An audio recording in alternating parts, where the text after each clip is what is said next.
हरे कृष्णा। आज मैं आप सभी के लिए लेकर आई हूँ देवशयनी एकादशी व्रत की कथा और व्रत का महात्म्य। और ये जो चतुर्मास आज से ही यानी कि देवशयनी एकादशी व्रत से शुरू हो जाते हैं चतुर्मास। इस व्रत का महात्म्य क्या होता है और हमें ये चतुर्मास क्यों करना चाहिए, ये सारी जानकारी मैं आप सभी को इस वीडियो में बताऊंगी। तो सबसे पहले शुरू करते हैं देवशयनी एकादशी व्रत कथा से शुरुआत करेंगे। जय श्री हरि का विष्णु भगवान का नाम लेकर, जो कि आषाढ़ मास के शुक्ल पक्ष की इस पद्मा एकादशी को अधिकांश व्यक्ति देवशयनी अथवा देवशोनी एकादशी कहते हैं। और इस दिन से ही भगवान विष्णु 4 मास के लिए क्षीर सागर में शयन करते हैं। इसी कारण इस एकादशी को हरिशयनी एकादशी कहते हैं। और पुराणों में यह भी कहा जाता है कि इस दिन से भगवान विष्णु 4 मास तक बलि के द्वार पर पाताल में रहते हैं और कार्तिक मास के शुक्ल पक्ष की एकादशी को अपने लोक में लौटते हैं। इस 4 महीनों में भगवान विष्णु के क्षीर सागर में शयन अथवा पाताल में निवास करने के कारण ही विवाह आदि कोई शुभ कार्य नहीं होते हैं। यद्यपि लगभग सभी एकादशियों को भगवान विष्णु की पूजा अर्चना आराधना की जाती है, परंतु आज की रात्रि से तो भगवान का शयन प्रारंभ होगा, अतः उनकी विशेष विधि विधान से पूजा की जाती है। और भगवान विष्णु की प्रतिमा को आसन पर आसीन कर उनके हाथों में शंख चक्र गदा पद्म शोभित कर उन्हें पीतांबर पीले वस्त्रों या पीले दुपट्टे से सजाया जाता है और पंचामृत से स्नान कराकर तत्पश्चात भगवान की धूप दीप पुष्प इत्यादि से पूजा करके घृत दीपक से आरती उतारी जाती है। और भगवान को तांबुल यानी कि पान और पुंगी फल यानी कि सुपारी अर्पित करने के बाद जो मैं आप सभी को मंत्र बता रही हूँ, इस मंत्र को पढ़ा जाता है। यानी कि अगर आप सभी को नहीं आता है तो आप सुन भी सकते हैं या पढ़ भी सकते हैं मेरे साथ रिपीट करके। तो चलिए मेरे साथ रिपीट कर सकते हैं। सुप्ते तोयि जगन्नाथ जमत सुप्तम भवेदिदम विबुद्धे त्वयि भू च जगत सर्वम चराचरम। ये मंत्र है। चलिए एक बार और रिपीट कर देती हूँ मैं। सुप्ते त्वयि जगन्नाथ जमत सुप्तम भवेदिदम विबुद्धे त्वयि भू च जगत सर्व चराचरम। ये है भगवान विष्णु का प्रिय मंत्र।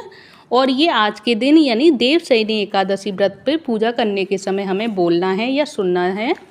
और फिर धर्मराज युधिष्ठिर ने भगवान श्री कृष्ण से पूछा कि हे जनार्दन, आषाढ़ शुक्ल एकादशी का क्या नाम है और इस व्रत के करने की क्या विधि है और इसमें किस देवता की पूजन विधि विधान से की जाती है।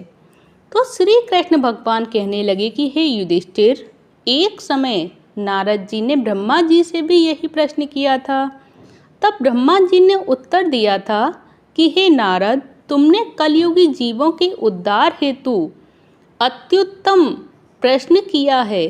इसलिए और क्योंकि एकादशी व्रत सभी व्रतों में श्रेष्ठ है, इस व्रत के करने से समस्त पापों का नाश हो जाता है। और जो व्यक्ति इस व्रत को नहीं करते हैं वे नरकगामी होते हैं। और सभी एकादशियों के व्रत जो श्रेष्ठ हैं और उनके करने से भगवान विष्णु प्रसन्न होते हैं, परंतु उन सब में भी आषाढ़ मास के शुक्ल पक्ष की यह एकादशी तो सबसे अधिक पुण्य प्रदायक है। जो पद्मा नामक इस एकादशी से संबंधित पुराणों में वर्णित एक कथा मैं तुमसे कहता हूँ कि हे नारद, तुम ध्यानपूर्वक इस कथा को सुनो। सत्ययुग में मानधाता नाम का एक सूर्यवंशी राजा था, जो सत्यवादी और महान प्रतापी था और वह प्रजा का पुत्र की तरह लालन पालन किया करता था। उसकी प्रजा धन दान से भरपूर और सुखी भी थी। उसके राज्य में कभी अकाल नहीं पड़ता था। एक समय उस राजा के राज्य में 3 वर्ष तक वर्षा नहीं हुई और अकाल पड़ गया। प्रजा अन्न की कमी के कारण अत्यंत कष्ट पाने लगी और अन्न के अभाव के कारण यज्ञ आदि भी बंद हो गए। एक दिन प्रजा राजा के पास जाकर कहने लगी कि हे राजन, समस्त विश्व की सृष्टि का कारण वर्षा है और वर्षा के अभाव से अकाल पड़ गया है और अकाल से प्रजा मर रही है। इसीलिए कोई ऐसा उपाय बताइए जिससे प्रजा का कष्ट दूर हो। राजा मांधाता ने कहा, आप लोग ठीक कह रहे हैं। वर्षा से ही अन्न उत्पन्न होता है और आप लोग वर्षा न होने से अत्यंत दुखी हैं। मैं आप लोगों के दुखों को समझता हूँ। और ऐसा कहकर राजा कुछ सेना साथ लेकर वनों की तरफ चल दिया। वह अनेक ऋषियों के आश्रम में भ्रमण करता हुआ अंत में ब्रह्मा जी के पुत्र अंगिरा ऋषि के आश्रम में पहुँचा और वहाँ राजा ने घोड़े से उतरकर अंगिरा ऋषि को प्रणाम किया और मुनि ने राजा को आशीर्वाद देकर कुशल क्षेम के पश्चात उससे आश्रम में आने का कारण पूछा। तो राजा ने हाथ जोड़कर विनीत भाव से कहा कि हे भगवान, सब प्रकार से धर्म का पालन करने पर भी मेरे राज्य में अकाल पड़ गया है। इससे प्रजा अत्यंत दुखी है। राजा के पापों से ही प्रजा को कष्ट मिलता है, ऐसा शास्त्रों में लिखा है। और जब मैं धर्मानुसार राज्य करता हूँ तो मेरे राज्य में अकाल कैसे पड़ गया? मैं आपसे इसी संदेह का निवारण करने के लिए आया हूँ। कृपया करके मेरे इस संदेह का निवारण कीजिए और साथ ही प्रजा के कष्ट को दूर करने का कोई उपाय भी मुझे बतलाइए। तो राजा की ये बातें सुनकर महर्षि अंगिरा ने कहा कि हे राजन, यह सतयुग सब युगों में उत्तम है। इसमें धर्म के चारों चरण उपस्थित हैं, अर्थात इस युग में धर्म की सबसे अधिक उन्नति है।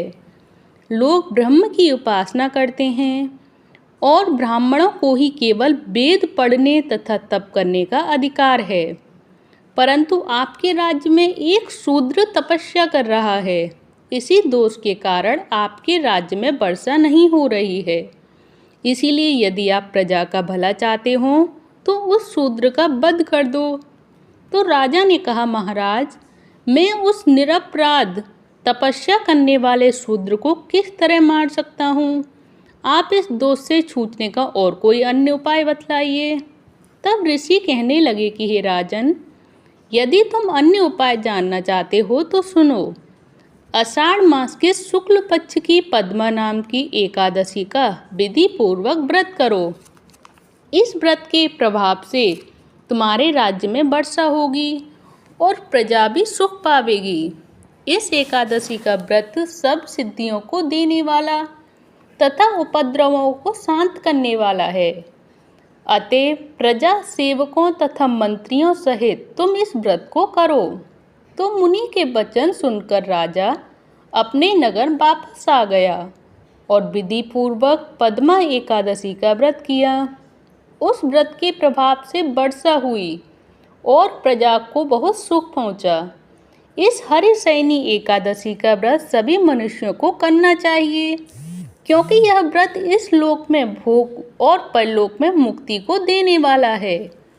इसकी कथा को पढ़ने व सुनने मात्र से ही मनुष्य के सभी पापों से उसको छुटकारा मिलता है।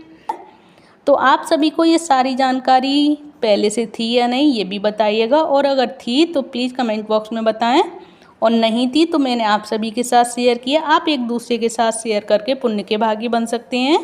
तो देखिए, आज की वीडियो में मैंने आप सभी को क्लियर कर दिया देवशयनी एकादशी व्रत पर हमें कौन सी कथा सुननी चाहिए, और जो देवशयनी एकादशी व्रत से ही जो चातुर्मास व्रत शुरू हो जाते हैं उसकी क्या महिमा होती है, और हमें कैसे कैसे ये व्रत हमें पूर्ण करना चाहिए। ये सारी जानकारी आप सभी को मैंने क्लियर करा दी है। अगर आप सभी को ये सारी जानकारियाँ अच्छी लगी हों तो प्लीज़ वीडियो को लाइक करके चैनल को सब्सक्राइब करना ना भूलें।